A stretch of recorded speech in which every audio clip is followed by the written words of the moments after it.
start some brand new jokes. Yeah, my ex-wife, she was the worst, right?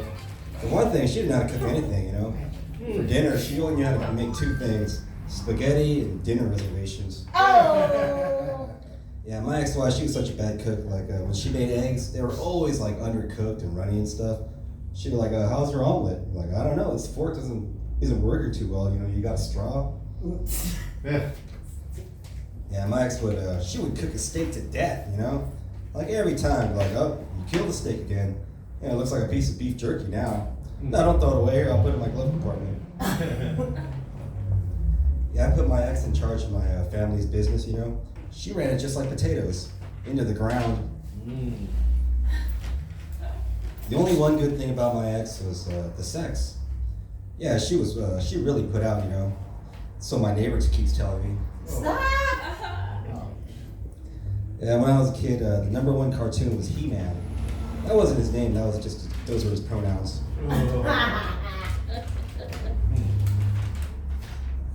These. Yeah, I have a bit of an attitude, and it doesn't come from my race or not even my gender, It comes from my military status. Yeah, because I'm a U.S. Army veteran, right? And so unless you're like a Marine or like a Navy SEAL or something, I'm just better than you, okay? Yeah, it's like, you know what a maggot is? Maggot, right? When you first join the Army, everyone starts calling you that, like, hey, get over here, maggot. Go over there, maggot. Hey, shut up, maggot.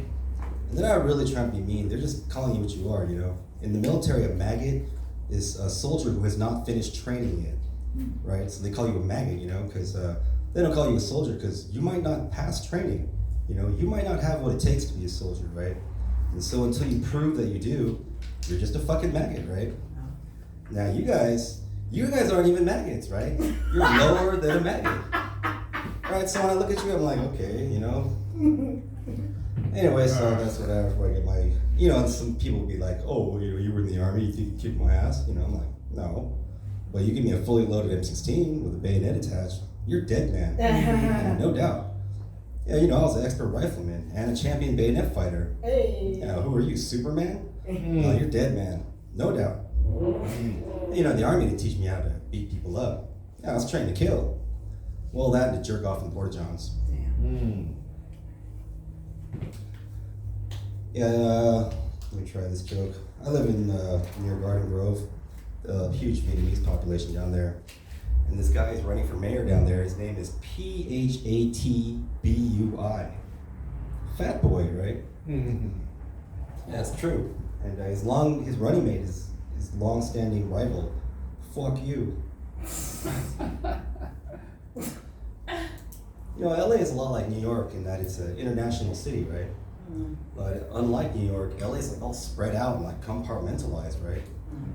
Like here, like all the black people are like kind of concentrated here, and like the Asians are like here, and the Mexicans are like here. Dude, no. That's his joy. Women don't like sucking on flaccid penis, right?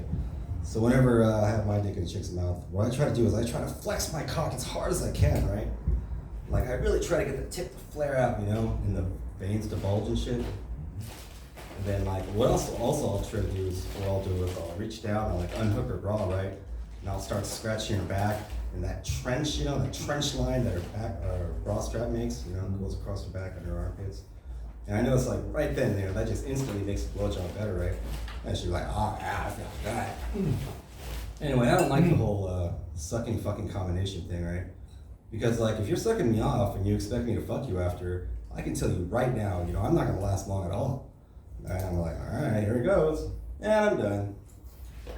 So, I believe sucking's for sucking and fucking's for fucking, right? And then, if you're like going down on me and I think we're gonna have sex later, then I'll warn you when I'm about to come, right? Because I'm a considerate guy, right? But if it's like a one-time only thing, then surprise! Anyway, when it comes to fucking, like, I always try to make sure she comes first, right? So, oral sex, right? And then, but you gotta warm up the coochie, And the gateway of the clit is the nipples, right?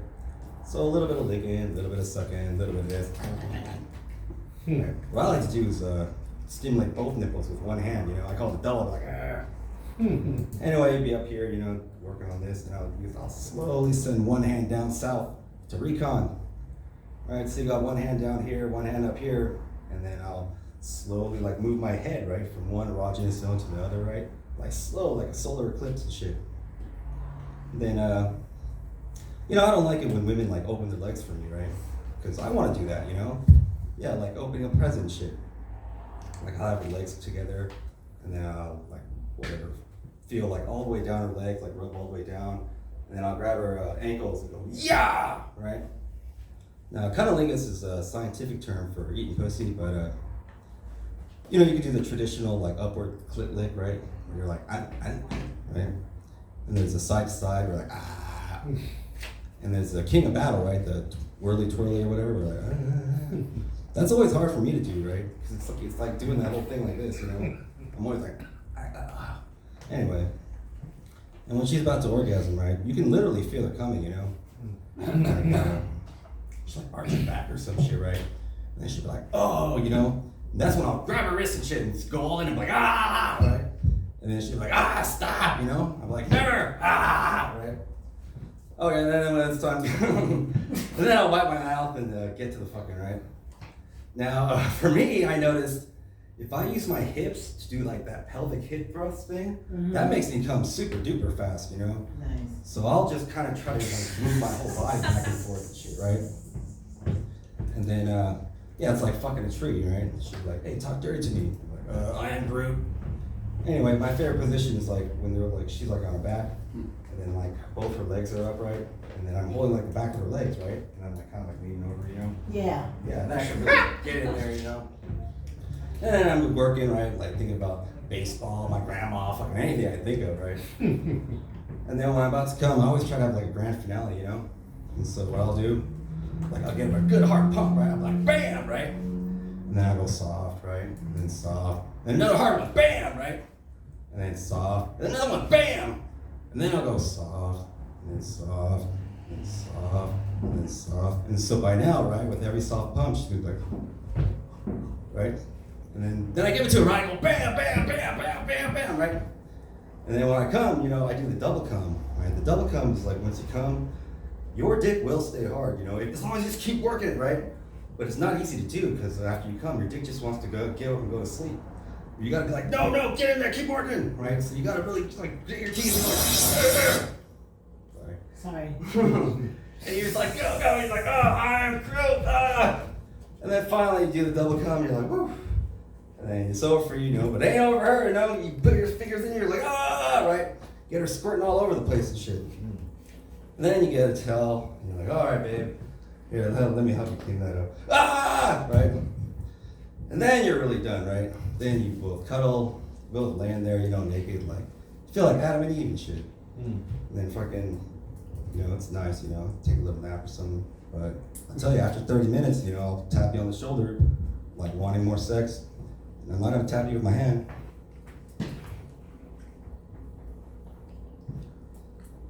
Yeah, the way we talk about sex is strange, right? You don't do sex, right? You have sex. Yeah, it's like having a meal, Yeah, it's the first course, main course, intercourse.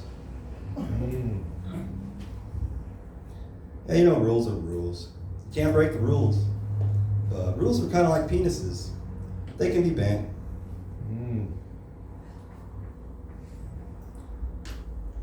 Yeah, when I first joined before I joined the Army, I actually wanted to be a Marine, right? Because they're the best, But then every time I would talk to a Marine, this shit would get all weird, I was a senior in high school, and I was talking to this guy, he's like, yeah, I'm a Marine. I was like, oh, I want to be a Marine right after high school, right? All of a sudden he's like, dun dun dun, right? This darkness came over him. He's like, man, you better really fucking think about it. I'm like, okay. And then a month later, same thing happened, right? I meet this other guy, and he seems happy, and he's like, yeah, I'm a Marine. I'm like, oh, really? I'm gonna be a Marine too, Same thing, he's like, dun dun dun. He's like, you better think about it, man. You better really fucking think about it. So I'm like, maybe I don't want to be a Marine then, damn, These guys are obviously traumatized by it shit. So I'm thinking about it, and one day me and my buddy were we ditched class to go smoke cigarettes. And we're coming back, And then this car pulls up next to us, right? These guys in white uniforms. We think we're like in trouble or something, right? It's like, hey, you guys going back to class? We're like, yeah.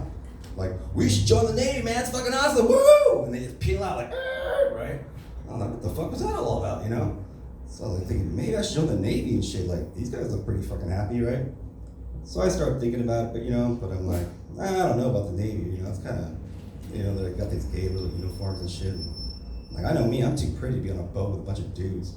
So I joined the Army, became a private in the Army, which sounds gay too, being a private, but I'd rather be a private than a seaman. Sounds a lot less sticky.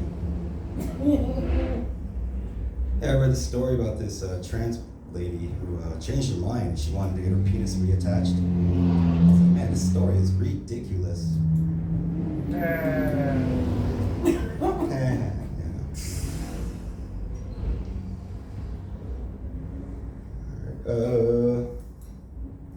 Yeah, my dog, she's a miniature pincher, a min pin, They're notorious for like not listening to their owners, sneaking out of the house, just barking at everybody. Yeah, the breed is called miniature pincher. They're a major pain in the ass. And my favorite, the LGBTQ, are the L's, because like I think I could really, we could really bro out and talk and stuff, And I'd be like, oh wow, check out that chick, she's hot, right? Or we could talk about camping or Subarus. I don't know, Zima the Warrior Princess. All right. And I remember the first time I saw two L's, like, getting it on, like in a porno, I was like, whoa, like, this is something special, like, hell yeah. And so, whatever, L's are great, right? Now, my second favorite are T's, because I noticed most T's are L's. I like L's, I like T's, right? Like Nina Nguyen, she comes here all the time, she's cool. Now, my third favorite are the Q's, right? Because the Q's, they're just having a blast, with their like ball gowns and freaking high heels and makeup, all sorts of stuff. What I love about the Q's is that for them, it's not really about sex, It's all just about having fun. I'm like, how can you hate that, right? And that brings me to the G's, because I'm not G's, so the G's give me the creeps, Yeah, because for them, it's all about sex. Yeah, a little bit of dancing, a little bit of partying, but they're there to get down and dirty, and spread some STIs around and shit. Yeah, it's like Pokemon, like, gotta catch them all. And like, you got pride? Like, yeah, I got pride. I got chlamydia now. I'm just kidding, I don't got chlamydia. It's herpes. And to help me go to sleep, like, I imagine like I'm piloting like a mini submarine, I'm like on a secret mission to like locate, destroy the enemy aircraft carrier. And so I imagine them like diving deep into the ocean, and I can see like whales, and even some crazy, whatever, merman with a trident, And in the morning when I get my morning boner, I'm like, oh, Periscope.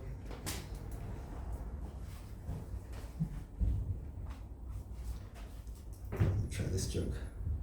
Yeah, in my opinion, the best war movies are Korean war movies.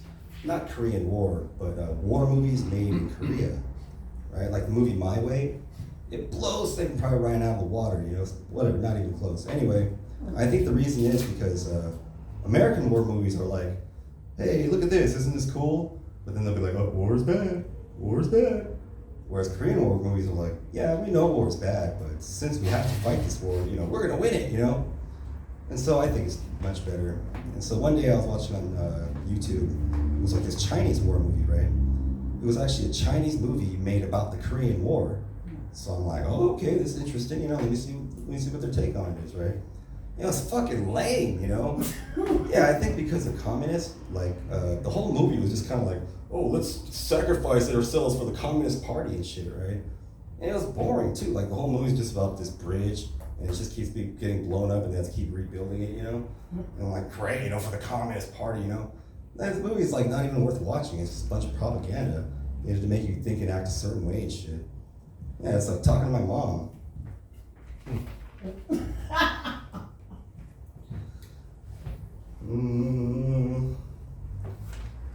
Alright, let's see. Oh, there we go. Yeah, a couple weeks ago I pulled my back really hard, right? And it hurt a lot. But then my neighbor, she massaged my back, and all the pain went away and shit. I was like, wow, that's great, Yeah, right after this, I'm gonna go back to her and get another massage. Yeah, this time for a pulled groin. Yeah, you know, most people don't know this about me, but I lost like 200 pounds last year. Yeah, I got divorced. My name's Iwan Ung. I'm out of here. Thank you. Hey.